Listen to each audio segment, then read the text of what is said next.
forte frappe impressionnante. Nous avons prévenu certaines personnes au sein de l'administration américaine. Nous avons prévenu certains dirigeants américains hier, mais nous n'avons pas souhaité prévenir beaucoup de personnes car il y a beaucoup de fuites à Washington. Dans aucun pays autre que les États-Unis, on voit autant de fuites. Washington, c'est une vraie passoire.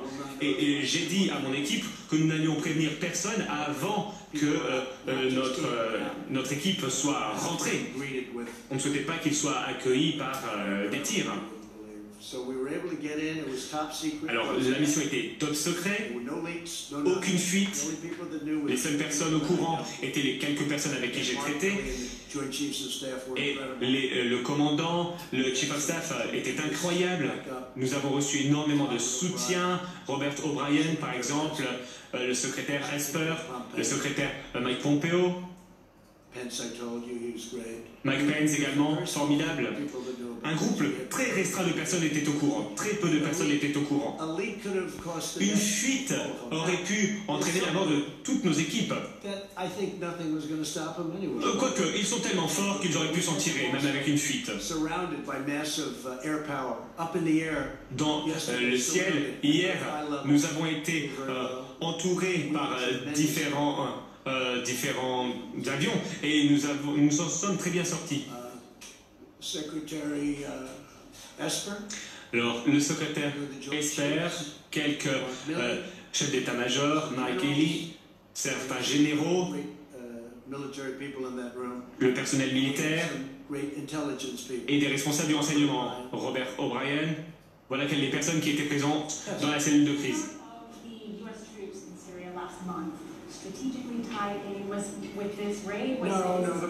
Alors, oui, nous avons retiré des troupes. Très bonne question. Et votre chaîne est extraordinaire, vous faites beaucoup de travail, vous pouvez leur dire. Alors oui, le retrait des troupes n'avait rien à voir avec cette opération. C'est une très bonne question car nous nous sommes rendus compte que nous avons pu le localiser au même moment. Alors, ici, nous avions le numéro 1, la priorité absolue à abattre, la plus grande cible capturée. C'est le fondateur de Daesh qui souhaitait reconstruire Daesh encore et encore. Voilà pourquoi il s'est rendu dans cette province, dans cette région du monde.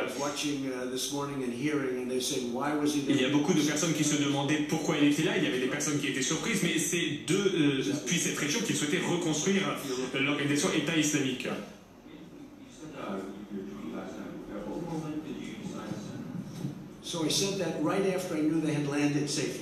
J'ai pu envoyer mon tweet dès que j'ai su que les équipes étaient rentrées. J'avais envie de vous dire que quelque chose d'énorme venait de se passer. C'était une manière de vous prévenir pour que vous ne partiez pas jouer au golf ou au tennis. Où ont-ils atterri? Je n'aimerais pas le dire. Nous avons atterri dans un endroit prêt à nous accueillir, dans un pays allié.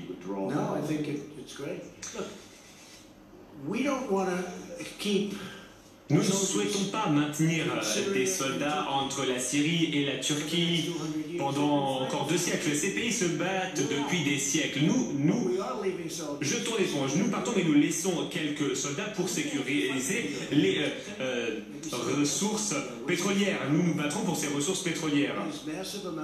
Mais il y a énormément de ressources pétrolières et nous sécurisons ces ressources pour plusieurs raisons. Premièrement, cela empêche Daesh d'exploiter ces ressources.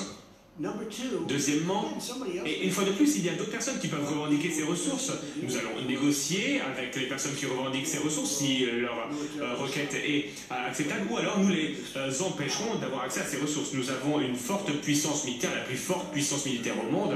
Il y a un aéroport militaire très proche, un aéroport très puissant, très grand, qui nous coûte beaucoup d'argent d'ailleurs et qui a été construit il y a plusieurs années.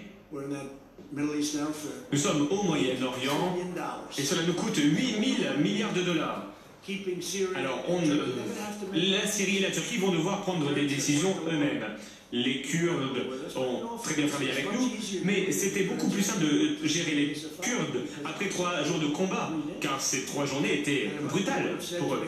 On aurait pu dire aux Kurdes, bon, ça vous dérange de vous déplacer de 7 miles, parce qu'ils étaient au milieu un petit peu des combats, est-ce qu'on peut avoir 7-8 miles, est-ce que vous pouvez vous déplacer un petit peu? La Turquie essuie de fortes... voit beaucoup de morts dans cette zone. C'est une zone de sécurité, mais pas réellement, car la Turquie perd des milliers de personnes dans cette zone. Et donc la Turquie a toujours voulu cette zone tampon. Je suis ravi d'avoir pu les aider à l'obtenir, mais nous ne souhaitons pas rester sur place, nous souhaitons être à la maison. Je veux que mes soldats soient à la maison. Vous savez, ceux qui aiment notre présence, c'est la Russie et la Chine. Ils aiment qu'on soit là-bas, car ils peuvent renforcer leur armée pendant que notre armée disparaît.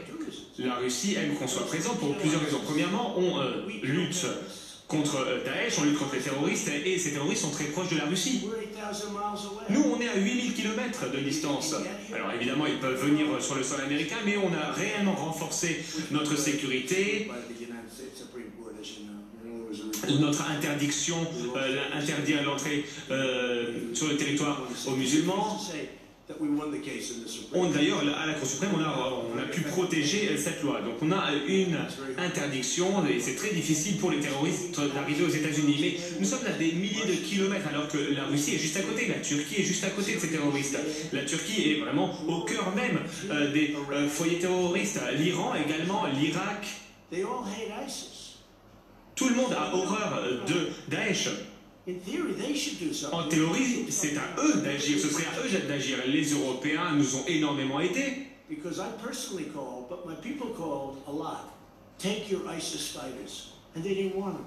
Ils devaient s'occuper, ils devaient rapatrier les combattants de Daesh, qui venaient de France, du Royaume-Uni. Je leur ai dit, reprenez ces combattants, sinon...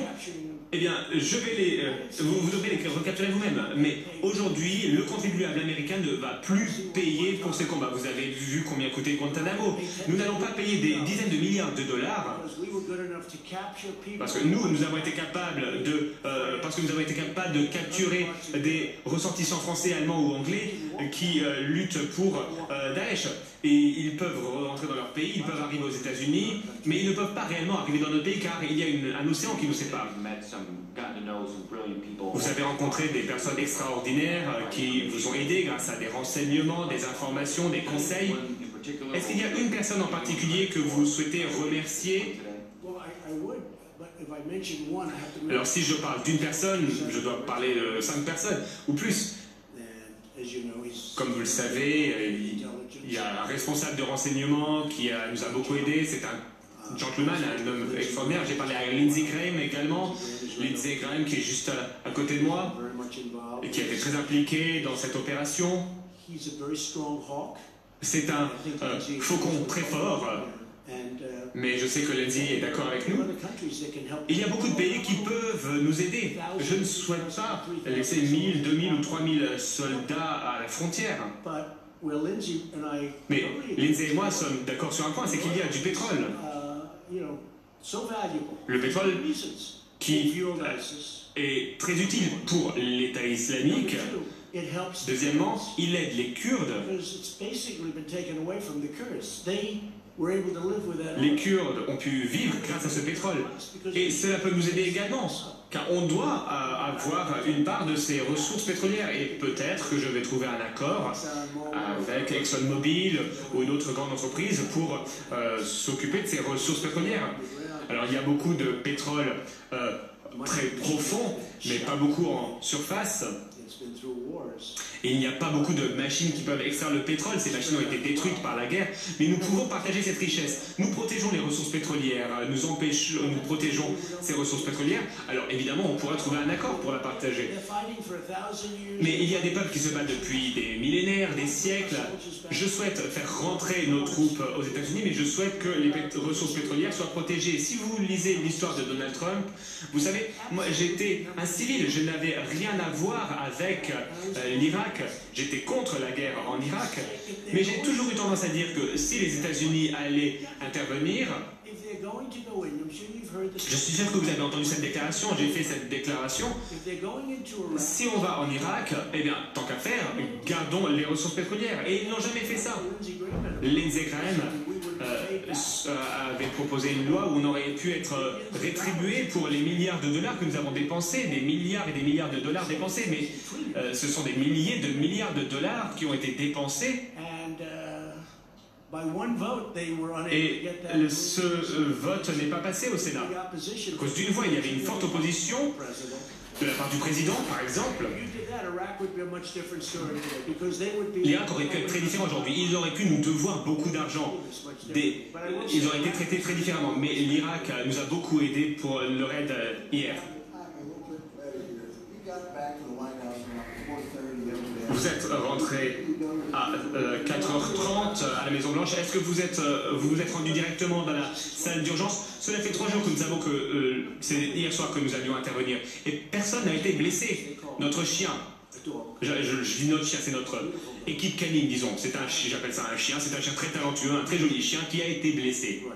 Et qui a été tout de même ramené aux États-Unis. Mais aucun soldat n'a été blessé. Il y a eu beaucoup de tirs.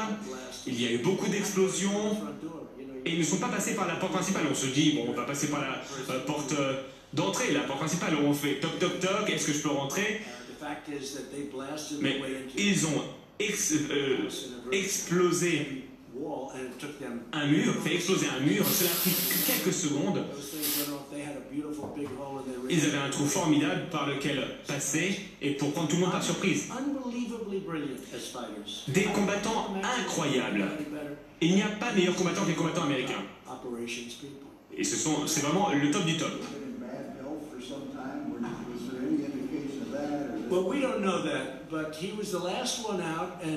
Alors, al-Baghdadi était le dernier dans le tunnel. Beaucoup de son personnel était mort ou alors avait abandonné et est sorti. En effet, il y avait 11 enfants. Il y a 11 enfants qui sont sortis. Nous avons pu les évacuer. Nous ne savons pas si c'était ses enfants, peut-être. Mais 3 enfants sont morts dans le tunnel. Et le tunnel s'est effondré à cause de l'explosion de la ceinture d'explosifs. Mais il y avait d'autres combattants qui sont sortis de cette maison et qui ont pu être arrêtés. Ils sont en prison à l'heure actuelle. Est-ce que vous vous souvenez l'heure à laquelle vous êtes rentré dans la cellule de crise? Alors à 5 heures, nous étions réunis hier. Nous étions en contact pendant toute la journée, en contact par ligne protégée. J'imagine que la ligne était protégée car il n'y a pas eu de fuite pour une fois. Nous sommes réunis environ à 5 heures. L'attaque a été lancée quelques minutes plus tard. Le décollage a eu lieu quelques minutes plus tard. Le plus dangereux était d'aller de notre base jusqu'au lieu où al-Baghdadi était. Nous avons dû essuyer de nombreux tirs sur le chemin.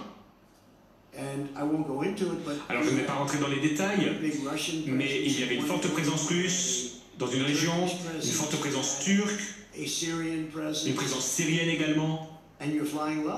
Et on vole à faible altitude, c'est donc très dangereux. Il y a eu des tirs, mais nous pensons que c'était des personnes qui tiraient un petit peu au hasard. L'hélicoptère a essuyé quelques tirs, mais nous pensons que les tireurs étaient des personnes un petit peu qui n'aiment pas voir des hélicoptères survoler le ciel. Alors, concernant les tests, nous avons plus d'ADN que nous souhaitions. Et nous avons rapporté de l'ADN et il y avait des techniciens, des experts, des scientifiques qui ont pu tester cet ADN. Ils pensaient que c'était al-Baghdadi, visuellement la personne lui ressemblait. Ils pensaient donc bien que c'était lui. Et ils ont fait un test sur place. Ils ont requis des échantillons et ils ont pu faire un test ADN. Ils ont dû déblayer les débris, évidemment, pour avoir accès à son corps, mais ils savent très bien le faire. Et comme je l'ai dit, ils ont récupéré des parties de son corps. Il ne restait pas grand-chose. La ceinture d'explosifs a fait des dégâts, mais il restait des morceaux assez grands qu'ils ont rapportés. Ils ont fait des tests sur place car il fallait avoir confirmation de l'identité du tué. Cela n'a pas pris beaucoup de temps, environ 15, cela a eu lieu 15 minutes après sa mort, et le test a été positif. C'était bien une confirmation.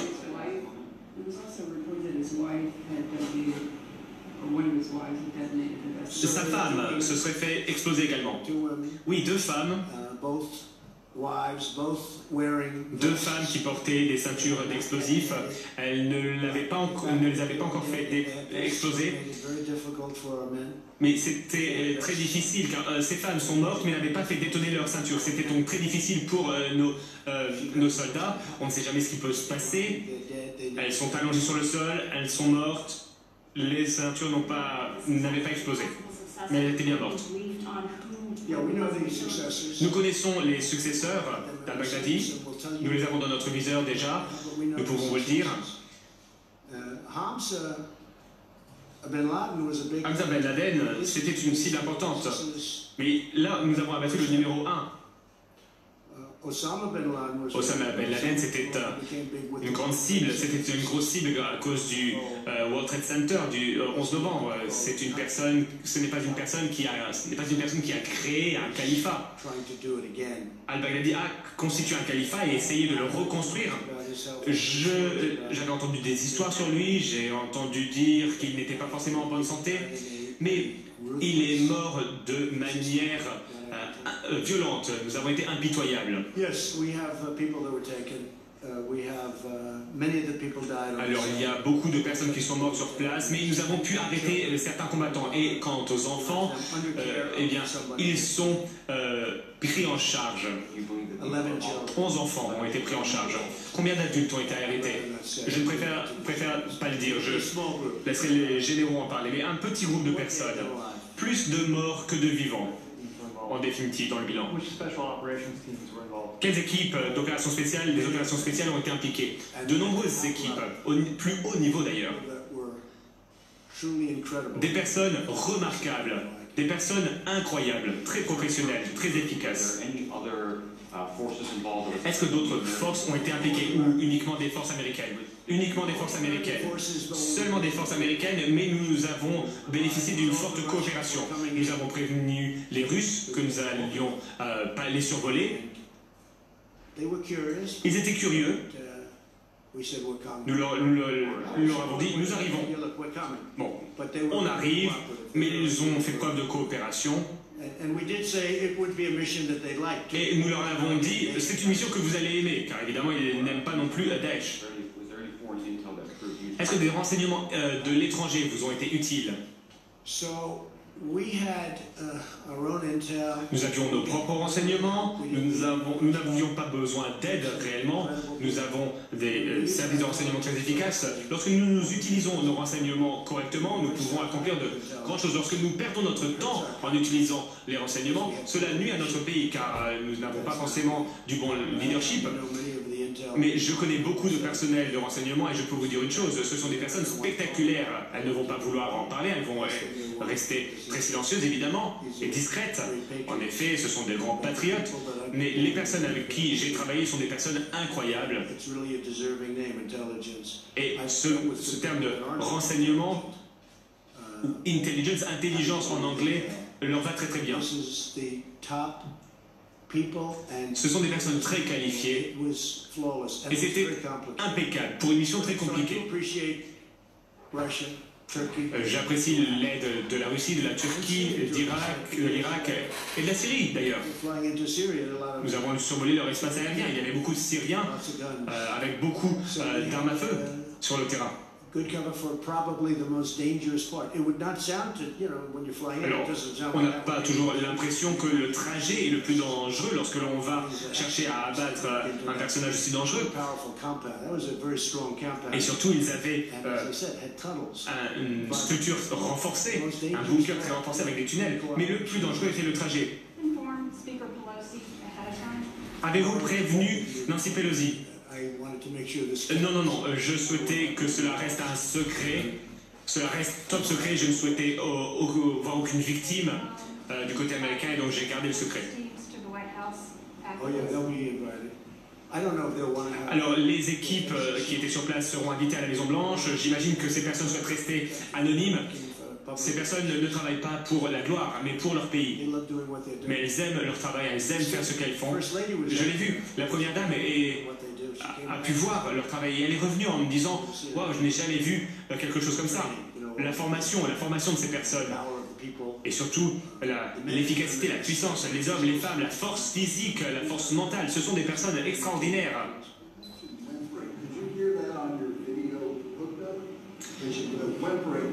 Vous avez dit que Al-Baghdadi geignait et pleurait. Comment l'avez-vous vu? Alors, je ne souhaite pas en parler, mais il criait, il pleurait et il geignait. Il avait peur, il était fou de terreur. Pensez à James Foley. Pensez à Caleb. Pensez à ce qu'il a fait à Caleb. Ce qu'il a fait à Foley et à bien d'autres personnes. Alors, certaines personnes vont dire « Oh, c'était une mort violente », mais songez à toutes les victimes d'Al-Baghdadi. Vous savez, lorsque vous voyez l'océan, les victimes qui se font décapiter face à l'océan, vous avez peut-être vu le pilote jordanien qui a été mis en cage et qui a été immolé. Et le roi de Jordanie, d'ailleurs, a été révolté. Il n'avait jamais vu quelque chose comme ça. Cette personne a été immolée. Voilà l'effet d'Al-Baghdadi.